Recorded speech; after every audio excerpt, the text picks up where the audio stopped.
Picture this. A future where we're scolded by history for losing our spot in the groundbreaking world of quantum computing. That's the stark warning from Tony Blair. And it's one that could shape our nation's destiny in ways we can't yet fully grasp.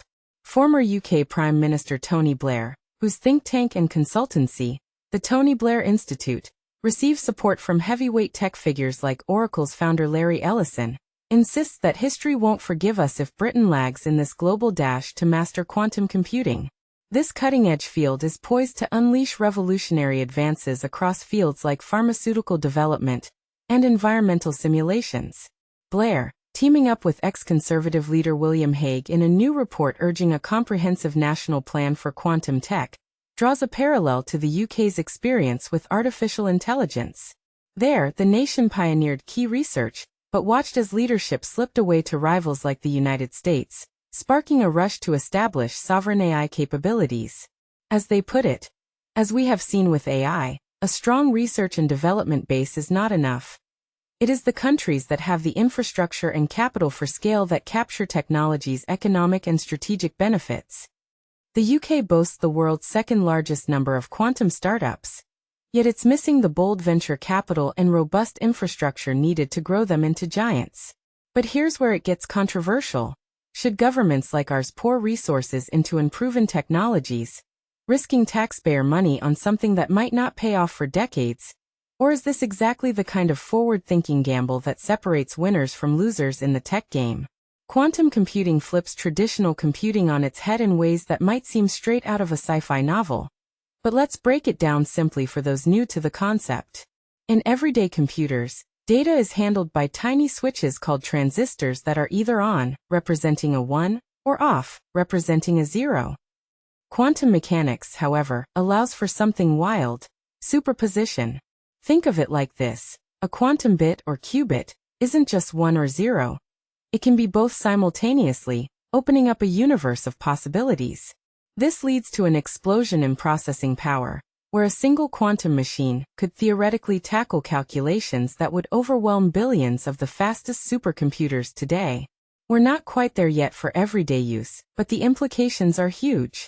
Imagine simulating the intricate dance of molecules to invent new drugs for stubborn illnesses, or model climate patterns with unprecedented accuracy to tackle global warming. Experts estimate that once quantum tech matures, it could add nearly $1.3 trillion in value to sectors like chemicals, life sciences, automotive, and finance alone. Yet this power carries risks too. Quantum computers might crack all forms of current encryption, leaving critical national systems vulnerable to devastating cyber assaults. The quantum era will arrive whether Britain leads it or not, Blair and Hague caution. But history will not forgive us if we again fumble the chance to lead a transformative technology. This alert arrives hot on the heels of John Clark, a Cambridge-educated Brit, claiming the 2025 Nobel Prize in Physics for his pioneering quantum research. Meanwhile, UK quantum ventures keep getting snapped up by American firms. Take Oxford Ionics, spun out from Oxford University, which fetched $1.1 billion when sold to US-based IonQ in June.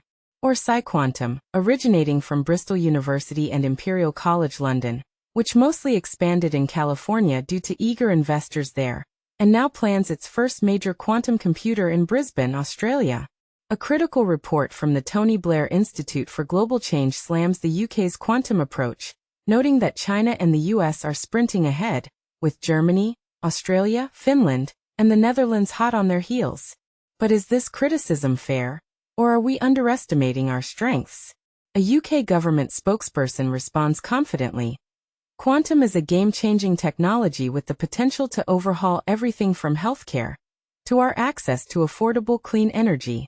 The UK already ranks second globally for quantum investment, and we have world-leading strengths in the supply chain in areas such as photonics, but we are determined to go further. They highlight the UK's groundbreaking 10-year funding pledge for the National Quantum Computing Centre, with more details on the national programme forthcoming. And in June, the Labour Party unveiled a £670 million initiative to fast-track quantum applications, aiming to develop treatments for untreatable diseases and enhance carbon capture methods. And this is the part most people miss. While the excitement builds, some argue that quantum computing's hype might eclipse practical near-term benefits, potentially diverting funds from pressing issues like AI ethics or renewable energy. What do you think? Should the UK double down on quantum tech? Or are there better ways to invest our future? Share your views in the comments. Do you agree with Blair's urgent call? Or see it as overblown? Let's spark a debate.